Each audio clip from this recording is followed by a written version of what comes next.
सद्गुरु भगवान की जय। गुरुर्ब्रह्मा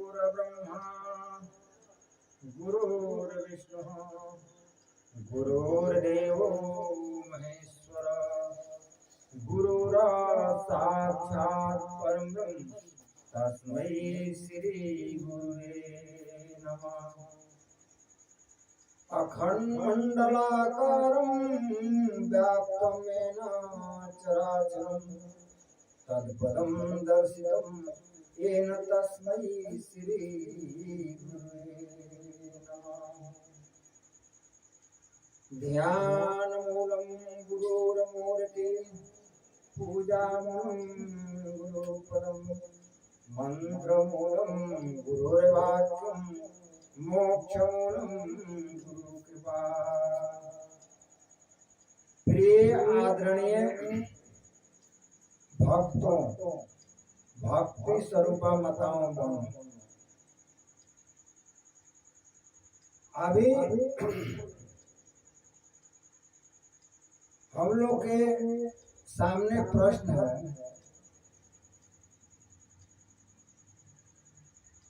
कि सनातन धर्म किसे कहते हैं।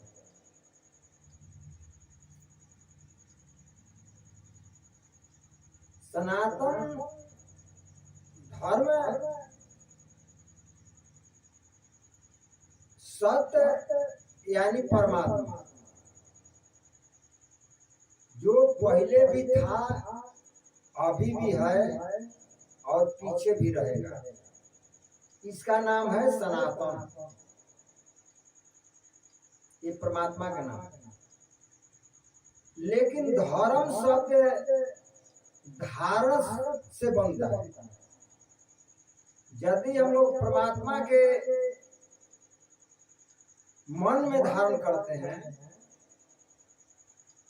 और फिर वही सत्य को कर्म में धारण करते हैं, तब सनातन धर्म कहलाता है।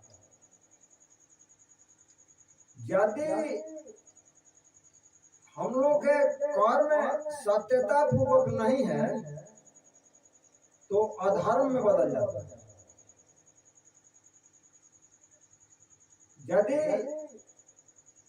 हम लोग के सत्य यानी परमात्मा का याद रहेगा, ख्याल रहेगा,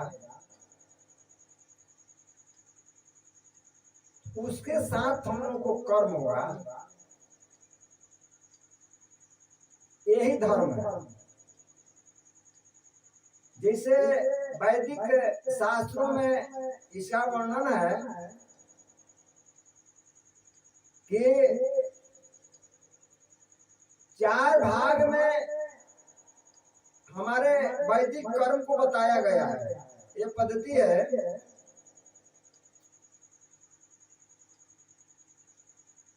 पहला है ब्रह्मचर्य,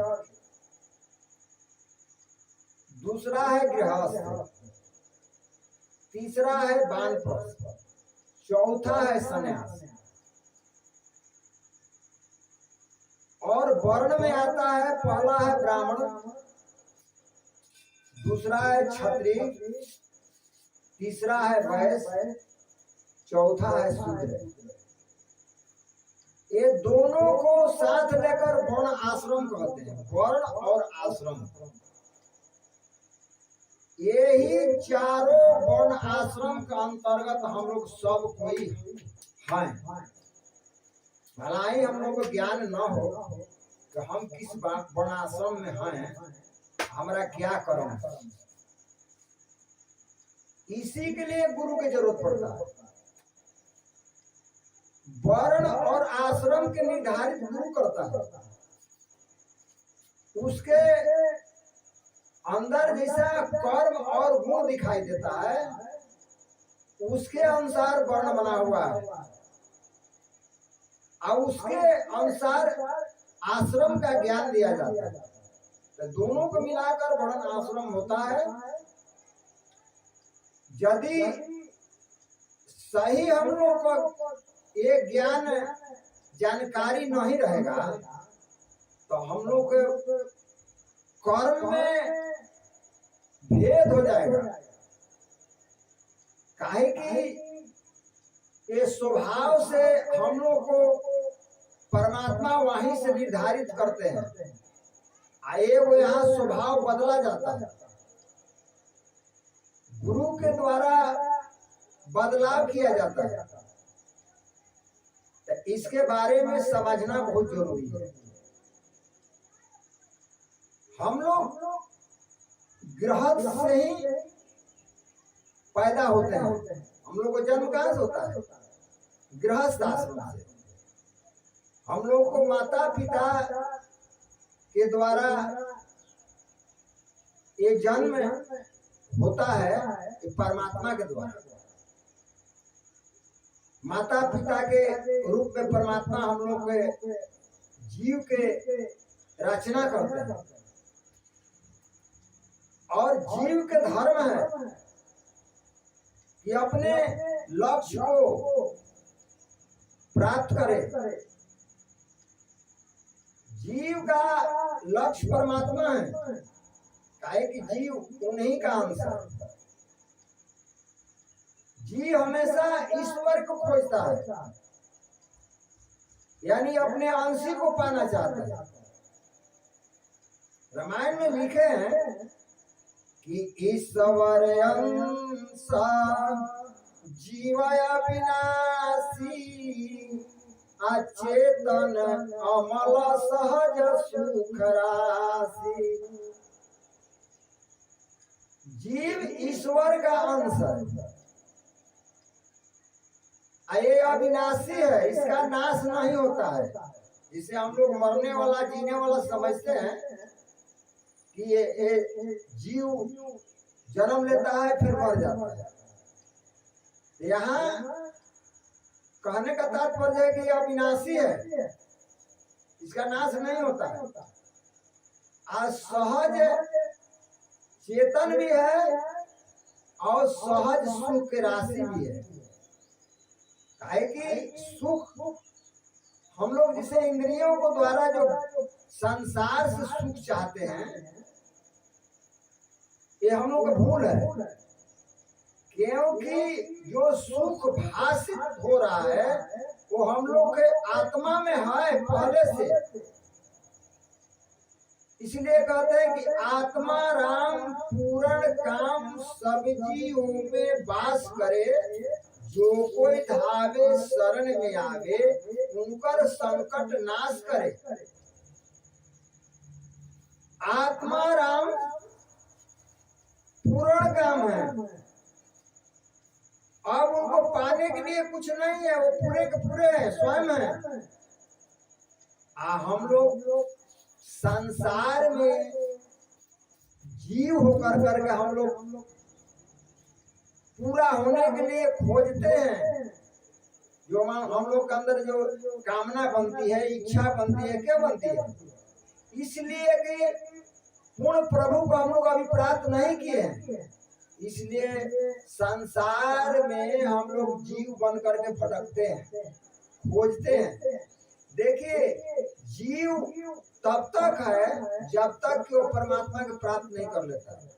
जब जीव परमात्मा के प्राप्त कर लेता है तो शिव बोलता है ना, ईश्वर हो जाता है, वो परमात्मा हो जाता है। तब तक ये अज्ञान में अलग है, इसको जन्म मरण के चक्कर काटना पड़ेगा, मरना जीना लगा रहेगा। इसलिए कि जब तक इस बंधन को अब इसी जन्म में, मानुष जन्म में इसको अलग नहीं कर लेता है। शरीर का क्या धर्म है, जीव का क्या धर्म है, ये बहुत गौर से समझना है। शरीर 5 भौतिक है, 5 तत्व से बना हुआ है। क्षिति जल पावक गगन समीरा, 5 तत्व अधम शरीरा। अने आकाश हवा पानी आग माटी, ये 5 तत्वों से शरीर बना हुआ है। आत्मा कौन है? आत्मा ईश्वर के अंश है, दोनों के संयोग है इसमें। इसलिए गोस्वामी जी रामायण में कहे हैं कि जड़ चेतन के ग्रंथि पर गई आज यद्यपि मिशा छूटत कठिनई। जड़ माने शरीर, चेतन माने जीवात्मा, ये दोनों के एक साथ माने ग्रंथि कहते हैं, माने जोड़ को, दोनों को जोड़ हो गया है। श्रुति पुराण बहु कहे उपाय, श्रुति माने वेद को कहा जाता है, और पुराण बहुत उपाय बताया है कि जप करो, तप करो, पूजा करो, पाठ करो, दान करो, व्रत करो, लेकिन फिर भी कहते हैं कि छूटे ना, अधिक अधिक और जाए। यदि हम लोग अपना मन से तीर्थ करते हैं, व्रत करते हैं, जो भी पूजा करते हैं, पाठ करते हैं, तो मनमुखी होकर करते हैं, अपना मन से करते हैं। इसका कारण क्या होता है? तो हम लोग को अंदर अहंकार और बढ़ता है, जबकि अहंकार खत्म होना चाहिए और अहंकार बढ़ता है। ये अहंकार का है, ये शरीर का गुण है, ये माया का गुण है। इसलिए जीव को परमात्मा से मिलने नहीं देती है, इधर ही पकड़ कर रखती है ये माया। इसको लंका कांड में बताया गया है कि लंकनी जो थी, हनुमान जी जब प्रवेश कर रहे थे लंका नगरी में, तो लंका नगरी के अहंकार रूपी लंकनी वहां बैठी थी दरवाजे पर। तो हनुमान जी मच्छर के रूप धारण कर करके छोटा सा जा रहे थे, लेकिन बड़ा ये माया रूपी लंकनी जो है बड़ा चतुर थी। वो हनुमान जी को रोक लिया, अरे कि तू कहाँ जा रहे हैं हमरा के निरादर करके? जानता नहीं है ये लंका का चोर मेरा आहार है। तब हनुमान जी ने अपना रूप धारण किया विशाल, एक मुक्का मारा लंकनी को, लंकनी गिर गई धरती पर और मुंह से रुधिर निकलने लगा। फिर भी संहार करके उठी और हाथ जोड़ करके विनय किया, कहती है कि तात मोरे अति पूर्ण बहुता देखो नयन राम कर दूता। हे तात, बड़ा हमरा भाग है, पुण्य है कि हम किसी संत को अपने आंख से देख रहे हैं, भक्त को भगवान के। लंकनी के जब ब्रह्मा जी वरदान दे रहे थे रावण वगैरह के और विभीषण को और मेघनाथ को और कुंभकर्ण को, तो लंकनी सबसे पीछे थी।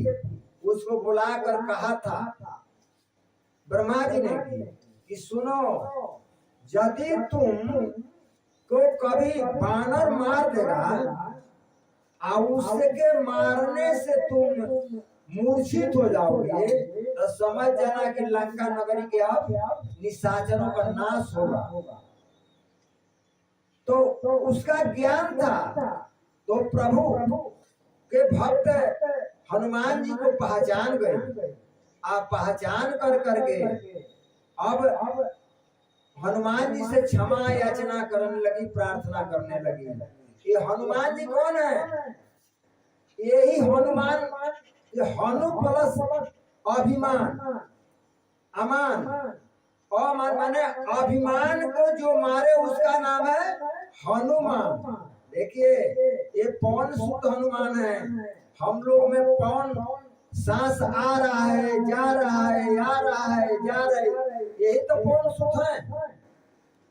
यदि हम लोग हनुमान जी के ध्यान करते हैं तब यहाँ से लंकनी हटती है, लंकनी के मारते हैं, भगाते हैं। आज जब लंकनी हटती है तब कहती है, क्या कहती है कि तात स्वर्ग अपवर करा धरिय तुलाए के अंग अतुलन ताई सकल मिलिए जो सुख लो सत्संग। ये तात एक पलड़े में तराजू के स्वर्ग और मुक्ति के सुख रख दिया जाए और एक पलड़े में लौ मात्र के सत्संग का सुख रख दिया जाए तो दोनों मिल करके सत्संग के सुख के बराबरी नहीं कर पाएंगे। इसलिए संत के दर्शन में इतना संत के पर्सन से और वाणी से जो हम लोग सुनते हैं इससे कल्याण हो जाता है जीव को। जीव अपने परम धाम को प्राप्त कर लेता है। फिर भी हम लोग अज्ञान के कारण संसार में देवता देवियों के पीछे भटकते हैं। देवता देवी के पीछे भटकते भटकते कितने जन्म बीता है, बीतेगा, इससे मुक्ति मिलने वाली नहीं है। ये जीव का कल्याण कैसे होगा? जब तक हम लोग सदगुरु के शरण में नहीं जाएंगे। प्रेम से बोलिए श्री सदगुरु भगवान की जय।